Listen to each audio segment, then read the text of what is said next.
கர்த்தருடைய பரிசுத்தமான நாம மகிமைப்படுவதாக.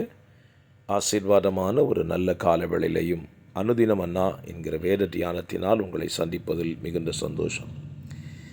கர்த்தர் கிருபையாய் நமக்கு ஒரு நாளை கூட கூட்டி கொடுத்திருக்கிறார். இந்த நாள் ஜூலை மாதம் 8ஆம் தேதி திங்கட்கிழமை காலவேளை. இந்த காலவேளை தியானத்திற்காக ஆதியாகமம் 40ஆம் அதிகாரம் அதனுடைய 23ஆம் வசனம். ஆனாலும் பானபாத்திரக்காரனின் தலைவன் யோசேப்பை நினையாமல் அவனை மறந்து விட்டான். இந்த காலவேளையில் மனிதரிடத்தில் இருக்கிற ஒரு சுபாவம் செய்த நன்மைகளை மறந்து விடுவது அல்லது பெற்றுக்கொண்ட நன்மைகளை மறந்து போவது இன்றைக்கு மனிதர்கள் மத்தியில் இருக்கிற ஒரு சுபாவமாகவே மாறிப்போனது. இது இன்று மாத்திரமல்ல, அன்றும் இந்த காரியம் இருந்தது. மறந்து போவதற்கு 2 காரணங்கள். ஒன்று, அவனில் ஏற்படுகிற உயர்வுகள் அவனை மறக்க பண்ணுகிறது. இன்னொன்று, தேவனுடைய திட்டம் நிறைவேறுவதற்கு தேவனே அந்த காரியத்தை செய்கிறார்.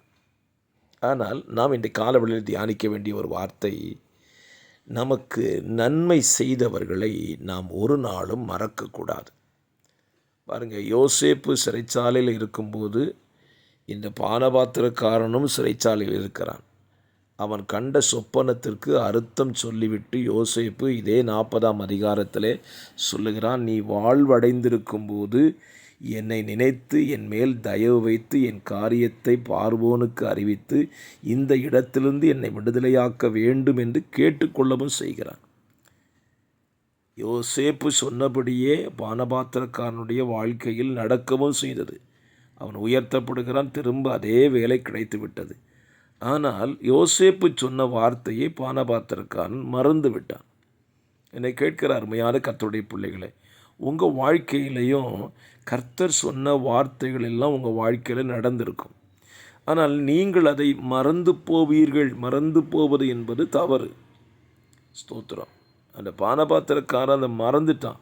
இப்போ யோசேப்பு எந்த அளவு வருத்தப்பட்டிருப்பான் பாருங்கள். இன்றைக்கும் நம்மில் பலரும் நன்மைகளை பெற்றுக்கொள்வதற்கு தீவிரம் காட்டுகிறோம். நன்மைகளை பெற்ற பின்பு அந்த நன்மை செய்த மனிதர்களை மறந்து விடுகிறோம்.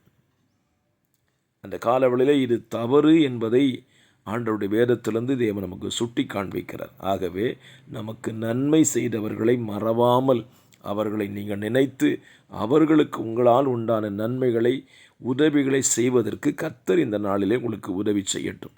நமக்கு நன்மை செய்கிற தேவனை நாம் மறக்கக்கூடாது, மனிதர்களையும் நாம் மறந்து விடக்கூடாது.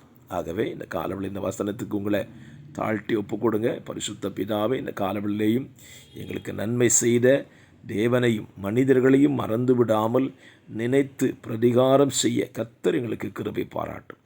இயேசுவின் நாமத்தில் ஜெபிக்கிறேன் நல்ல பிதாவே. ஆமேன், ஆமேன்.